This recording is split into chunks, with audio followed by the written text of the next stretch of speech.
Good, is it morning still? Yeah, it's Yeah. Good morning to listeners. I'm David Patrick Omutia, and I'm a creative artist. That's really what I do, and that's what we do at Dada's Fireplace for creative artists.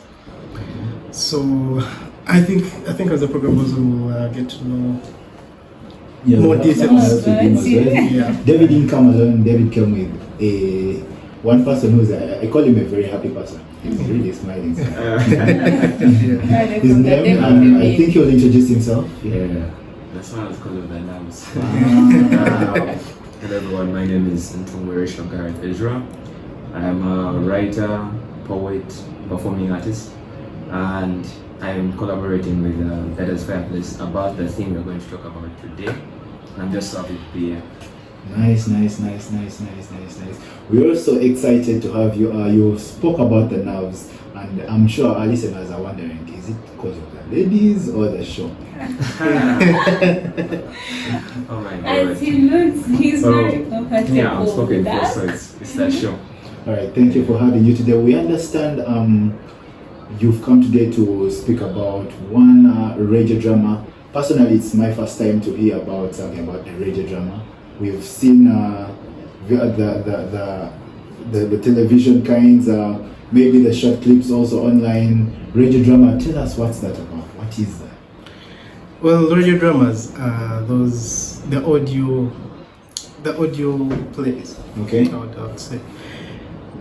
They are those kinds of, it's an entertainment something Yeah. you listen to, and then it's up to you to create the picture in your mind. So Because growing up, I don't know if it was the case this side, because I didn't grow up in the central. tell us about the Uganda or like In Uganda, yes. You didn't grow up in Uganda? No, I grew up in Uganda, Okay. but it was northern and eastern Uganda. Arua? No, it was Palisa and Dokolo. Dokolo Lira. Nice. Yeah, For those so- tuning in from Paris and Dokola, I hope you feel represented. Yeah, so back then we had radio dramas every Sunday on our radio stations. Voice of Teso, Radio Lira. No, they were the thing back then. We would listen. We had actors. They would just go to studio without scripts, and then they would just act it out from there. So I'm keep actually imagining shocked. this. I'm shocked like this has been a thing, and Yeah. it's like one of my first times hearing it. Really? For me, it has always been something. Actually, the first radio drama I heard about it was in Uganda, some radio station. But what I loved about it, I'm a person of imagining. I used to play it, you listen. How do you manage to balance that, Because I used to listen to that, but again, I imagine the scenarios, what's happening. I think the most famous radio drama that Uganda has ever produced is Rock Point 256. I don't know if you guys have heard Yes, of it. it's that one I listened to. Rock Point was about HIV, society, like this whole thing.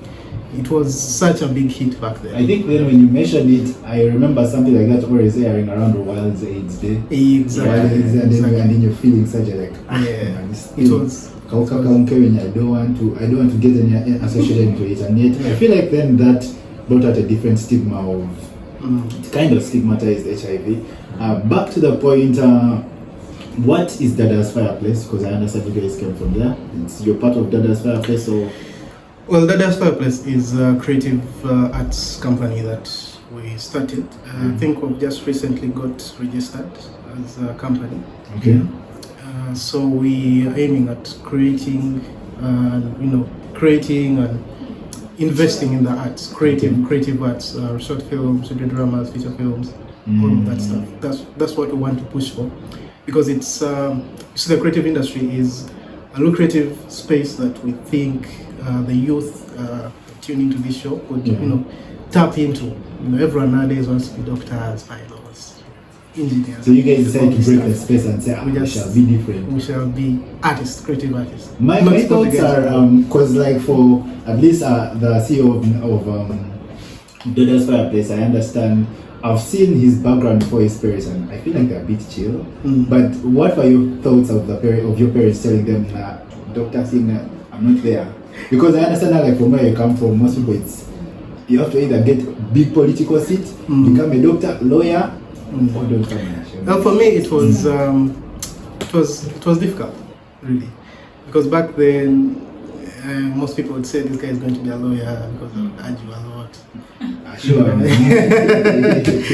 So it was a thing of, okay, you're going to do drama, and even me myself, I wasn't sure that, okay, I love creating, I love writing, I loved doing all that stuff, but I wasn't sure I wanted to pursue it as a career. But then when I thought about careers, the career choices that I had, they were very limited. I didn't want to do one thing. So you want your mind. I wanted to decide. Yeah, I wanted to decide on what I'm going to do. So my parents, they were really supportive. I would say they were not so constrained. They, at first, at first they were skeptical, but as time went on, they realized, okay, actually this guy has been this thing all along. Actually, that's really nice, because having parents, Africans, our parents, I want you to be a doctor, there is where I want to, but having such supportive parents, yeah, because up to now, there are people who don't understand what I do.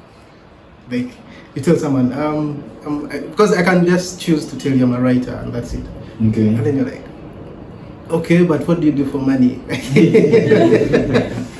maybe I feel like Gareth is going to give us a different story. I don't know why I'm expecting. I'm like, okay, the traditional African parents will give us something different. I know, right? You may have that backside of parents being rejected by family. For me, it was like, my dad was fully supportive of me actually. I was actually admitted to do social work at my career, but then I had a poetry show because I started as a poet. That's at what, National Theatre or? It was at some place, Coffee City. 17. Yeah, we had it there. So my dad was like, after the show, you just go and do drama and film, which is a side. Wait, he came and attended as well? Yeah, he attended, he marketed, he was my manager, so he was really... To the father out there. I'm also becoming envious about how... Exactly. I've gone through a different path because right from O level, I started with math, then MLTD, then I had to do BCM, but because I couldn't do the math, I was like, no, let me do BCFN. So I did BCFN. After BCFN, I went and did nutrition, and now I'm pursuing law. No, look at miracle. You guys can just imagine. I'm hearing this guy's story, and I'm like, do you know you guys have ever tried writing and have ever written a script? So you're seeing your dream here today, yeah? But I was like, will I really make it? You can't even imagine right now I'm doing commerce, but I started with writing. I looked in my notebook and I was like, I wanted to be a writer.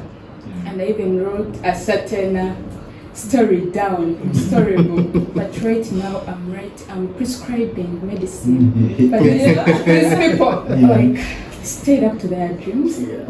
Which is like, actually, it's few people who stay focused, like writing. Someone will write one and but I feel like they've posed the good question of how do you get something right from your mind to the books, then to actually what we are going to listen to. Yes, we have been talking about media now. Give us that reflection. For me, the first, like I said, you started by writing. For me, the first thing I wrote was in senior 3. Okay. The first, I used to call it a novel, but when I read it right now, I want to hide. But every morning prep, I would go, it was a counterbook for choir, and I filled it to the full story. Wow. Like, I would go write a chapter, like every morning. At one time, will any of those stories? Yeah, I still, actually, I managed to retrieve that book and read it. I was like, oh my God, this is not me. Because the writing has grown and everything. Yeah. So such things, when COVID came, and then my career offered me drama, I was like, okay, I think maybe this is what I'm supposed to do. But then I wasn't a visual, writer. I was a novel kind of person. So I had to transition from that to visual, and then writing audio dramas and all that. For those listening in the youth, I hope this is something to inspire you about that. I know we've all had different stories, but for the two people here that are real life examples, they've told you they've had actually supportive parents. So if you have that dream out there, don't be afraid to present it to your parents. I mean, write it down. The closest I got to my dream, some of my dreams coming out was I was meant to write down a whole budget. I remember the budget was 35 million in total. I wanted to start a shop in town and like I did everything. So you go back and then they review and they're like, add some more, I'm not seeing this.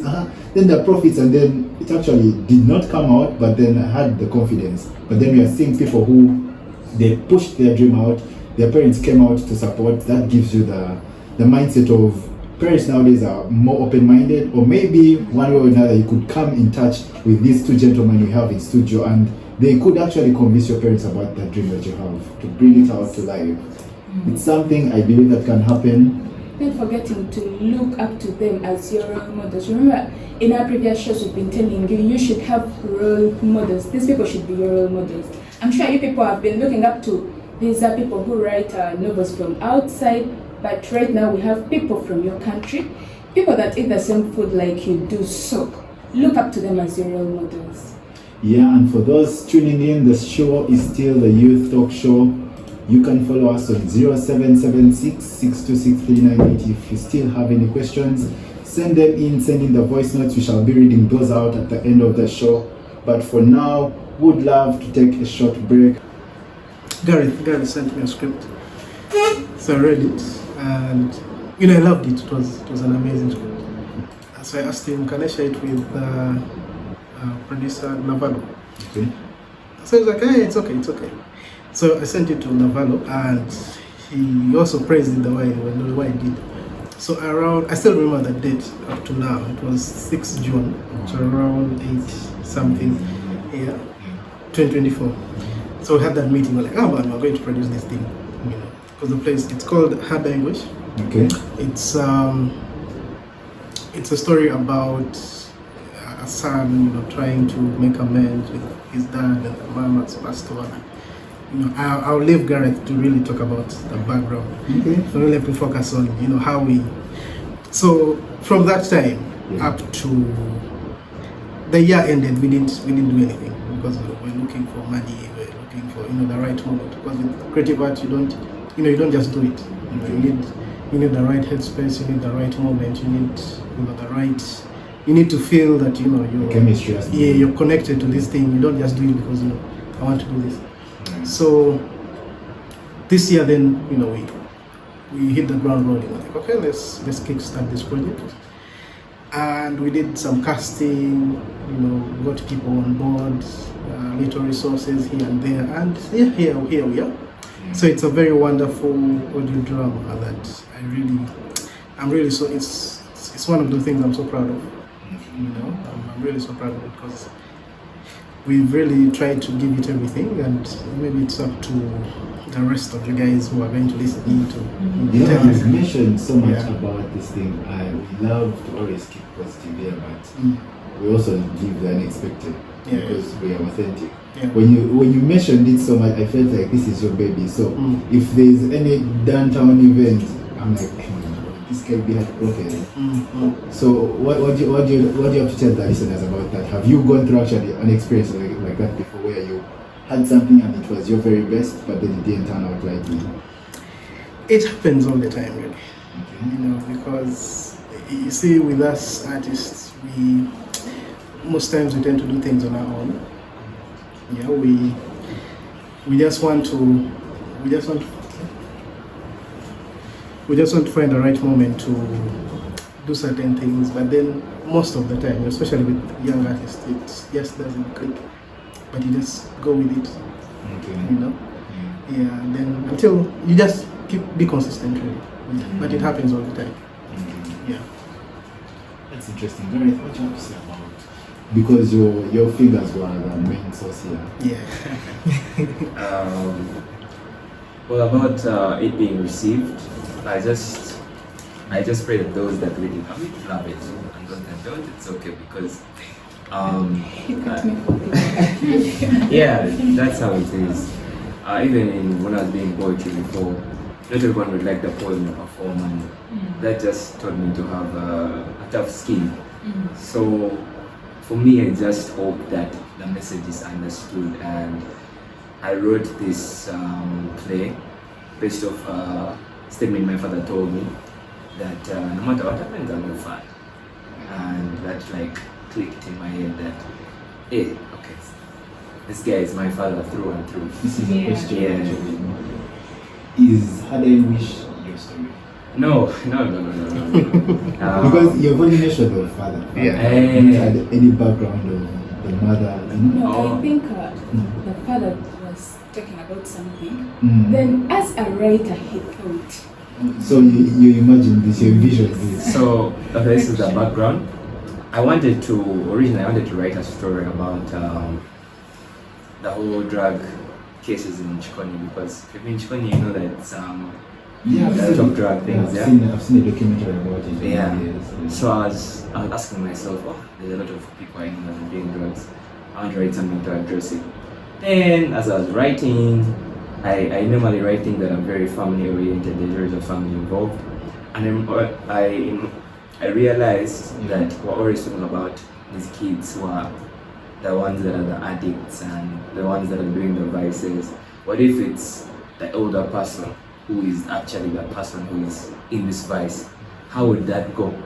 So I created a story, and as I was writing it, I just kept digging deeper, and I realized it's not a story about addiction, it's a story about redemption. Interesting. So what story then are you trying to? You said it's about redemption. What exactly are you trying to put out there? So it's a story about a father trying to make amends with his son after the mom has died. So normally it's this thing of when there is something wrong at home and there is a separation between parents. Most cases, sons hear the mother's point of view and they never really hear the father's point of view. So I just wanted to imagine if a son had this opportunity to sit down with his father and like really dissect the situation, how would it be? Like, actually, I liked it when you created that fiction. Yeah. What is the name? Like, you looked at a situation which was actually happening, but then you diverted from it. Now, what's your take? Like, what do you expect from this? How do you expect it to communicate? I just expect the people that are listening to this to realize that everyone is human. And as writers, we all know that anyone can do anything as long as they have the right reason. So anyone can stray, anyone can do something bad, anyone can let you down, but there is a background to it, you know. It's not that the father did these things, he beat me, he was mad and I'm angry at him. There is a whole culmination of events that led to that person changing to that point of view. Because no one is born bad, that's what I believe. Garrett, I feel like you grew up from a different type of family. You know, some of us grew up from the family with I even remember that word very well. Mzende Tasoria. So no matter what they have told you is what is right. You have nothing correct until maybe they have gone, and then so it's like you had a say in your family. Well, I don't know. Maybe it might come of later. Seeker. Maybe I've become emancipated. But yeah, me, it was like this whole thing of I didn't really have strict parents. I just strict about education. Okay. But I realized later that my father is a really understanding person, and due to some events that happened in my life, I like kind of grew up with him and we started talking as not just father and son, but as friends and as colleagues. Yeah. So you did have the thing of the so where you could, when he makes a mistake, so we could give their view. Whether that's good. It's beautiful. It's beautiful even to youth who want to now go to the space of being parents. Yes, yes, you're the parent, you're the head of the family, but you shouldn't look at yourself as because there is that thing you don't know, yet the child knows. Because remember, us the children are in a digital world, and the world transformed, not in the previous world. So, Karen, you've written this story. I won't say basing from a real experience. What message were you trying to bring out, send to the youth? The youth, I think sometimes this is like for fathers specifically, that our fathers, no matter what they do, are our fathers, and I'm not saying every father is good, but there is a reason for why they do the things they do. At the end of the day, it's not justifying it, not saying it's right. It might have been wrong, but there is a background to it, and if at all if we hold anything against them, they also deserve to be understood just the way we too want to be understood. You mentioned something and it has gotten me to there is a phase I always have in my mind to underlook or to overlook whatever a parent may do when it's on the other side, which is it's their first time living life too, so give them a chance. Yeah. Just like it's our first time, give them a chance as well. Because there's no free trial, and then you know how to do life right.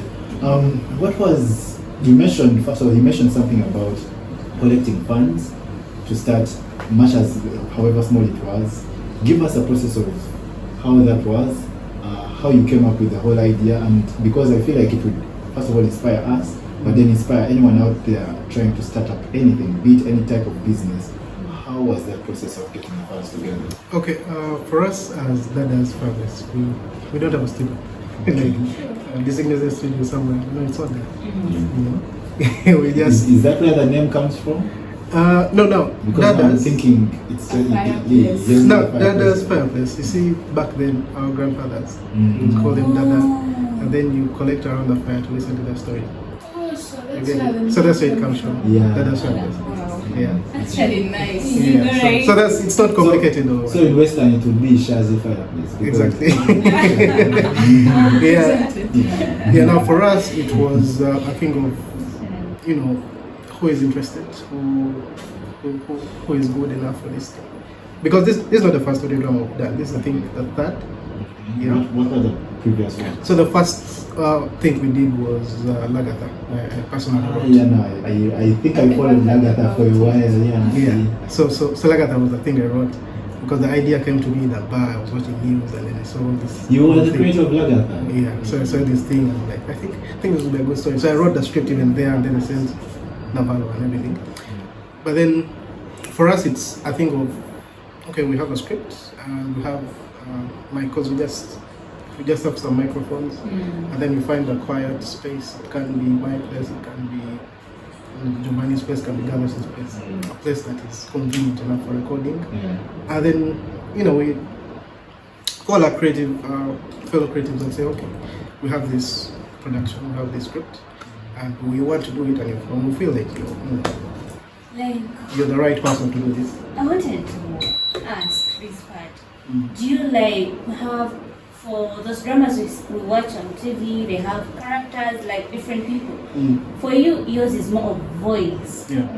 Do you get one person to act those voices, No. or you have each character has a different?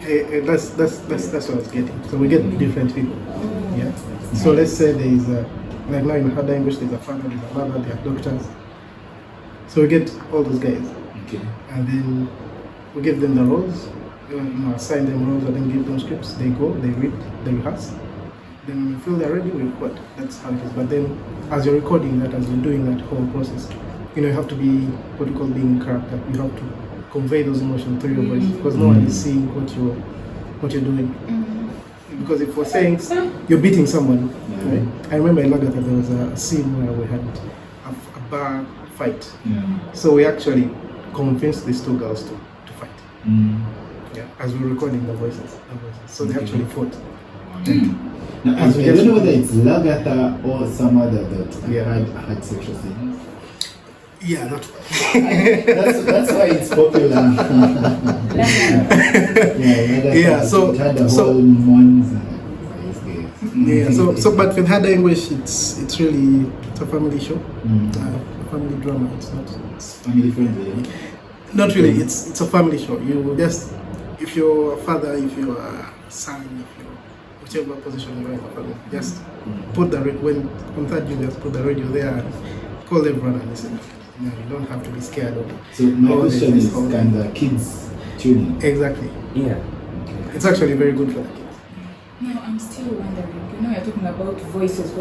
So now, when you're recording this, are you playing it, or people just sit on the microphones and start reciting the script? Yeah. They just sit. Oh, You sit on the mic. Oh, okay, no, it depends really. You either hold your script and someone holds for you the mic and then you do your business. sure. Or it really depends on your. This is now where skill comes in. So You know how you're able to convince someone listening to you that I'm actually angry or I'm crying or I'm emotional. I want to cry. I want to fight. I want to do this thing. That's where the talent comes. So before we go to the next questions, we would love to expound what you have shared so much. We at as the youth talk show, even as our presenters, we love to give opportunity to listeners and those tuned in and those who watch the videos later. How do they get the chance of connecting with you? Maybe do you offer classes? Do you have a place where, because you mentioned you don't have a studio. How can they how can they get to meet you? How can they get to interact with you? Do you offer they're called meet and greets? Is there going to be a launch show for Harder English as well on 3rd June? Is there going to be a place maybe? Well, right now we have there's a social media platforms. Okay. You can get in touch with us anywhere. There's also a different social media platforms because mine is Baby Patrick. It's like everywhere. So, but then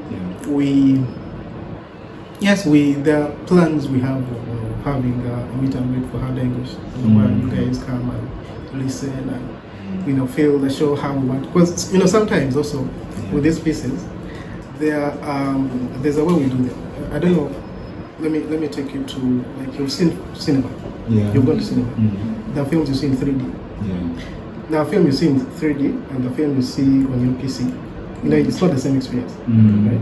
So even it's the same thing with audio dramas. There is what we call Dolby audio, where the sound is all around your head. You feel like you're in that place. Yeah. So we're just there are those plans we have. When we'll finalize everything, maybe we can communicate. We want to have an evening where people come and then listen and experience Harder English, but also. Yeah, that's for the we talked about mentorship. Mentorship, because we want to offer opportunity to the youth. We are open to that really. Just get in touch with us on the media platforms, and then we can see where we can. This is free or absolutely free. Particular. I mean, we don't mind if you are charging the guys, but for all those listening in, I think this is a beautiful experience. Yeah, it's absolutely because actually, if with time we'll have a space where we can direct you and you come and everything. But right now it's just get in touch and then we'll see what works. And maybe a final question on this segment is, and I'm sure she has experienced it too, that is Ruth. There are always people who reach out to you and they're like, do you hire guys? Do you hire you? Absolutely. It's actually all the guys we've worked with are youth. There is I don't think there's been anyone about 25. We're all just young people chasing dreams. And I guess I'm coming to your inbox because I love imagining you be there and talk things yet you're not acting, but just imagining. Then maybe again in the creatives, because you said you hired those people, they were paid. Because we didn't have a budget. Oh, okay. Because but they were appreciated. Why I'm asking is because it's a certain currency known in Uganda where they'll be like, we shall pay you next quarter. No, actually, you see the thing is, when you're becoming a creative artist, every creative knows this. Like every single creative knows this. When you're becoming a creative artist, you're not looking at getting rich in the first 2 months. You can be here for some good time. Really depends on how good you are and how consistent you are. Because there are moments you'll have where you're like, what am I doing? Yeah, but you have to keep it there and meet the right people and meet the right places. That's how you make it. But it's not get rich quick something.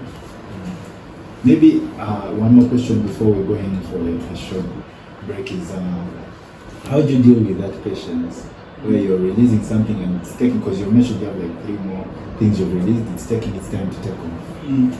What advice would you give to the youth? Just hang in there. There are things you do, there are pieces you do and you're so passionate about them, and people won't like them. And then there are things you do that you're like, yeah, let me just put this there, and then that's the one that blows up. It happens every time. Like people, I don't know why really, but maybe it's just the rule of nature or something. That you can go for, like in your high school, you can go for this math paper and you've not read and you get a 90. A math paper. It can happen.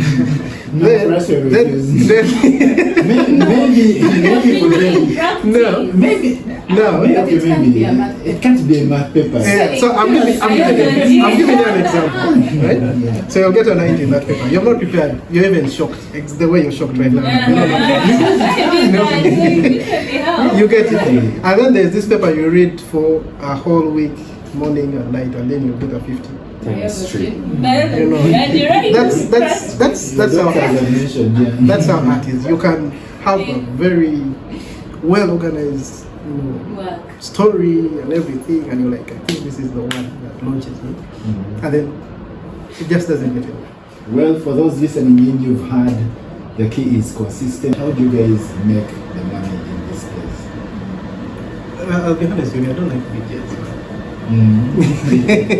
Why? Is it a pirating bit or it's just natural? It's not just a piracy. You see, someone might argue and say, okay, these guys translate American stories into Ugandanize the people understand. But at the end of the day, it's an American story.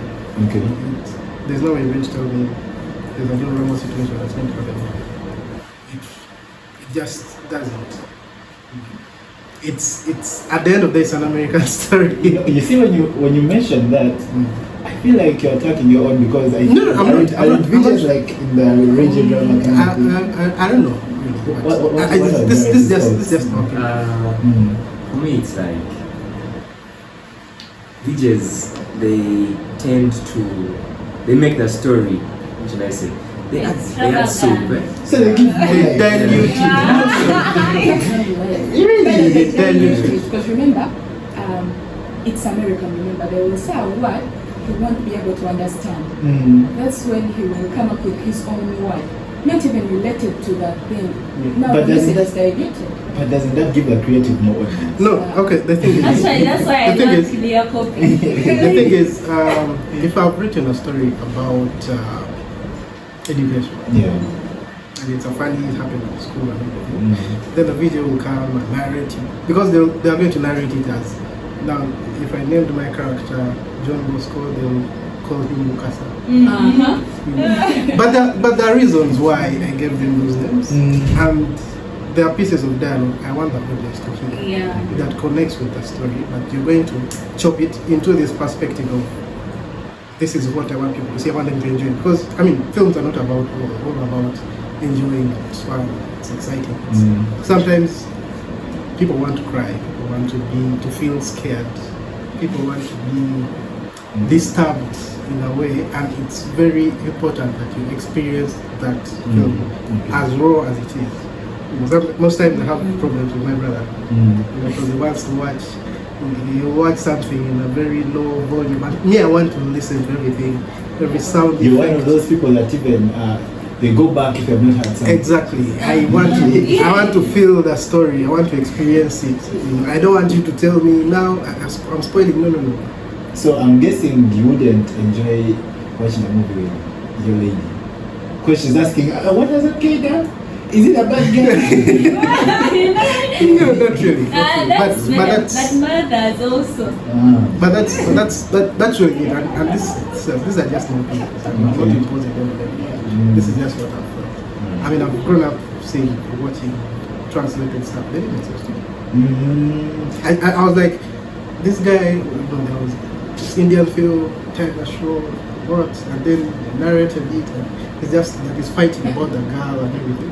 But at the end of the day, it was about corruption.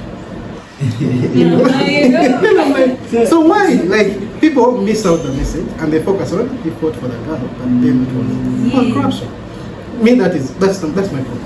You see what I told you? He's political side also.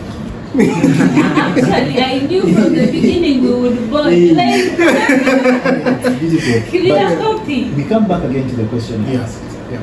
How do you make money? So, from the radio drama?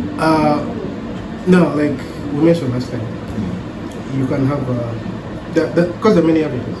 There are listening events where you organize an event, like the world films are premium. Okay. So we're going to listen to an audio drama. You pay a certain amount of money. People come, they experience it. You talk about it, you bond over it. It's a nice experience, right? But also, because now lately you can, like now you guys being radio, you can come and make an agreement with us and say 50-50, yeah? And then you stream it for a certain period of time. Then there are streaming platforms, YouTube, because you can visualize this, you can make either animate it or make some visual, something to keep people engaged, and put it on YouTube, let people watch, let the views come in. But of course it's not easy to get views. They say if you want to test that you have real friends, you start a YouTube channel. It's crazy. Yeah, but only maybe 20. So it's crazy like that. There are like streaming platforms there you can partner up with. It's really about getting to know the right spaces. Yeah. Nice. For those listening in, again, the drama we are talking about is Had I Wish. It's going to be premiered on June. Third June. Give the audience more details about that day and about the drama as well. How much are the tickets in case they are there, what place exactly. Okay, so Had I Wish is premiering, in 3rd June. It's going to be on all our streaming platforms. That is Fireplace on YouTube, Spotify, Apple Podcast. It's all Dada's Fireplace. It's all Dada's Fireplace. It's going to be there, and you can even right now you can check it out, and you'll find our other productions in there on YouTube. There's some short films you can enjoy. So it's all going to be there. It's all going to be online. But at a later date, we might have a police video. Okay. Yeah. And as a youth talk show, do we expect to get an invitation? Or absolutely. Absolutely. You're very, very, very much invited. We actually want to see you as the first person. By the way, me just hearing Had I Wish, I really want to listen to this. The title alone is nice. Trust me, I'm like, when is 3rd June? Guys, when is 3rd June? Today is 1st. So it's on Tuesday. Tuesday. What time? Give us details. Tuesday. Exactly clocks midnight. Yeah, at exactly midnight. As soon as it's released. Yeah. People shouldn't miss Had I Wish. You're going to even know what you call I mean, the lady has spoken, so my question is, so there is a premium button for anyone that would love to get a reminder. Yeah. Nice. So for all those listening in, kindly go and drop your reminders there. Again, the producer is?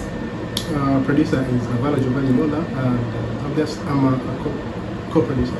And then the channel is Dada's Fireplace, DHAA, then apostrophe S, then Fireplace. And then in case someone wanted to work with you guys, how can they reach you? Our social media platforms. What is there like still an email? Dada's Fireplace. Email is dadasfireplace@gmail.com. You're listening to Video Radio Feel the Heat. The show is still the youth talk show. Maybe we would love now to get slightly personal with the people we hosted today. Don't worry, we won't go for that. No, it's okay. Some of the questions we'd love to ask is, if you are not a producer, what would you?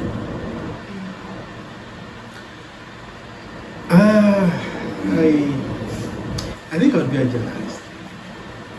You love space. It's not even that. Still, in my high school, I used to do campus news. People used to. School was St. Mary's University. I used to write news about the school, what campus, what happened, who stole this school. Are you for real? Like, yeah, I used to expose people like that. No, it wasn't exposing. It's a thing that people. Yeah. It's a thing that people love, because I wouldn't. If say Gareth stole Giovanni's cup. I wouldn't put it at that. There is a way I would spice things up that would make people, even the teachers, wanted to listen. Would they get ambushed for knowing who stole No. the thing? So, but like it was a thing I loved. Like I loved giving people those news, the whole updating them, whatever is happening outside, whatever is happening at school. If there's a new talent, say there's a kid in senior one, because senior one is always up trouble. There's a kid in senior one who is multi-talented in maybe he's a rapper or something. I'll bring him at the assembly and say, you rap for us today. It was something people loved. So I at one time, I actually thought I was going to be a journalist. I was going to be one of those after 5 things, but at the end of the day, I was like, let's just do one thing the entire time. So because my second choice was actually a journalist. Just say, But do you believe that this is talent, or it is something someone can just study? no, with creative art, you don't really force it. That's the honest truth. You don't force it. You either have it or you don't. She brings us to the question of, if you thought to get into this, do you have to study? I think, like for me, I started off as I'm a poet as well, but I didn't study literature. It was just love for words and love for language. So it's a thing of, if you have that creativity in you to create things, to write your opinion about something, you can actually figure out, what can I do to make this something. Like, do I be a poet? Do I be a screenwriter? How do I go about that? That's when it becomes a skill of learning. Now you have to find, you can either do a course, you can learn from people who know. That's that whole initiative of going to gather that knowledge to do that. Maybe then the listener will ask what did you do? Maybe they do literature. I would have done social work. So you would have done? Yeah. I'm quoting you. You mentioned you did bullying. I did drama. So you guys did these things? Yes. we did. But it started with passion and talent, what they had. They built Because from what they had. I mean, it's a thing of you can admire being a doctor, but you're bad at biology. Thank you. So you're not going to tell anyone I'm going to study biology because you're going to fail and you're not going to pass. I mean, bro, do I need to be good at biology to do the doctor bit, or I need to just pass? You need to be good at biology. Like, you want to kill our people. Let me tell you, we talked about, you remember a certain doctor we talked about who Dr. turned to Daniel Massa. This guy, he started very well medicine, and now he's a farmer. Yeah. So now it's not all about what you studied, but what do you want? Passion. And actually, he's getting lots of money from that. Passion. Once you have passion for something, that something can make you somewhere better than something you studied, even better. But I've seen the quote, I think, from Ronaldo, passion like hard work is not. That's true. You follow it. So if you like it, go study. You don't know You more. don't like it? And I'm sure But if you just admire it, you're putting the hard work. Yeah, I hope this is now something to light up for all our listeners. If you love something, don't just stop on loving it and diving in head first. We saw them mention, we saw David mention how he said when he got the idea, they didn't just go into shooting. They took about a year. How do you hold back even and say, I have this burning thing in me for a year?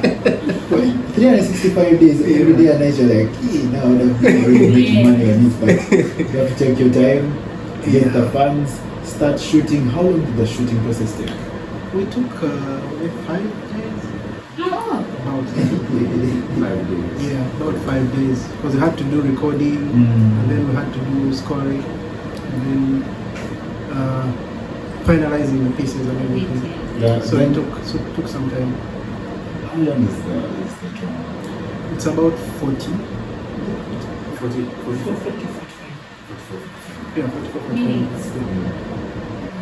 That's powerful. So if one was to break it down into segments, it would be like 5 minutes every show. Okay. It can't be like broken down. Just the way it was written is it's one story. So if we really wanted to take it up, we have to showcase the whole thing in one 40. session. Yeah. But trust me, Your listeners will love You it. can sit. But I guess You don't even feel the time. you can pause it, then to leave those listeners behind, they have to be anxious, like what's happening in the next The show. thing is, it flows very well. No, You can't even notice that there are 44 minutes. I mean, you already have enough one Then- fun. I know, One of right? us that Ruth is here. Ruth is The here. title, just the title alone is very nice. Actually, looking to other writers and whatsoever, when you're doing something like based on the title and whatsoever, we had some scientific criteria. So they told us it should be brief and it should have almost like someone should be eager to wait and listen for what's happening. Had the language. Trust me, that is the good part of it. We've seen movies of 2 hours, remember? But now this one is 44 minutes. That's the good part of it. I have a question for Miracle. Yeah. You watched... This from the listeners? From No, you? from- Okay, interesting. You watched a lot of them Uh-huh. in one go, right? It is big. Did you watch it in one go? No, not in one go. Because I have to focus. No, it's 3 hours. Yeah, exactly. It's big. You can't. It's something I would say maybe I watched for that long was Avatar. Exactly. Yeah. So it's not like... It's because it's just 40 minutes. For us, it's really very short. Interesting. So we're coming to Gareth. What would you do? Because me, in my high school, I studied a subject called sociology, which is all about understanding society, how it works. In your high school? Yeah. In 11, I did international. You're cool kid. Okay. Nah. Nah. I was trying to. You see now, the whole story comes in play. The father brother thing. The father is like my friend. I mean, we shall get there. Uganda is getting there after all. This is nice. And being able to write without studying literature. Yeah. I hope by that doesn't affect you. You're cool kid. It's fun. I've been You're told going to eat that alone. my all my 3 years at uni. Ah. Yeah. Actually, I had dreadlocks, and guys thought I was like, "This guy doesn't drive." So I like, when I first come, yes. For me, because I liked understanding people and understanding society, so I liked actually to read a lot. So a lot of times, as my friends were probably doing something, I'll be in the library just reading the sociology textbooks. And I said, I want to be a sociologist. So I admitted, and my dad was like, okay, we're going to social work from Kerere. But then I did my poetry show, and he was like, damn, you're actually going to be drowned. Wait, sorry, quick question. How did you like transition from international school to Makerere? It was just a thing of, Is it I an wanted international to- council thing? no, yes, Yeah, you have to equate, actually, if you're in Equation. transition, you have to equate your results. Yeah, because I was wondering how that Yeah. happened.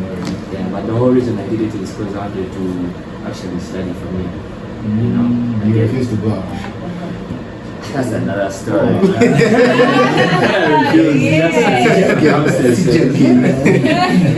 So, Thank you for what you just did in England. Let me tell you, when I grow up, I want to be like Garet's parents. Cool kids. Do you okay? I'm going to be a cool parent. I thought you also. Nice. I mean, this thing of got to international, but no, I want my parent. but I hope you're all learning, for those listening in, how smooth his parents have allowed him to push his passion out, and it's growing to something this size. It's amazing.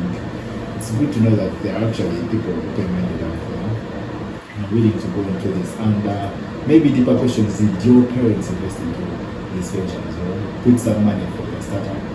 this Yeah, Nah, they did, because I didn't tell them.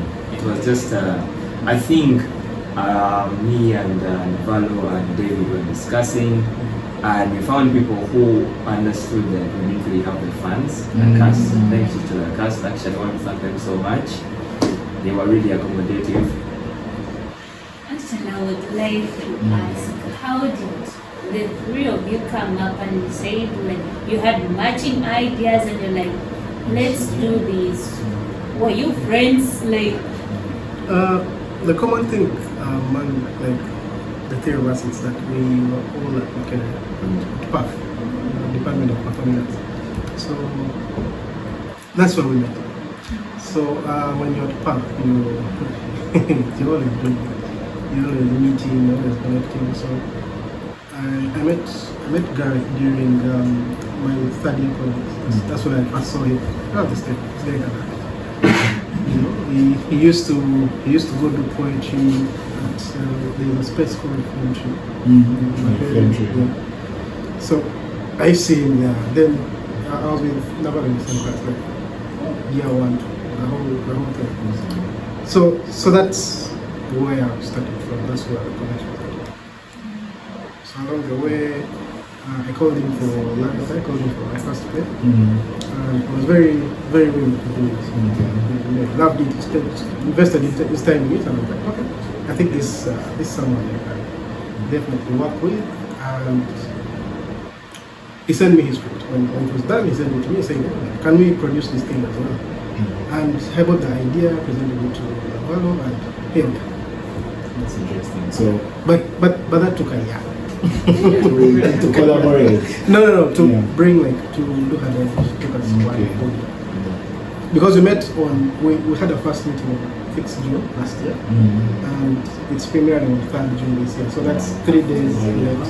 Yeah. So are there like different awards for also the audio dramas, or you guys compete in the same dramas as the Kizito Samuel? I wouldn't call it the same thing because even in film, you can make a film, it's very good, and then you keep it in your hard disk in your flash drive in your computer.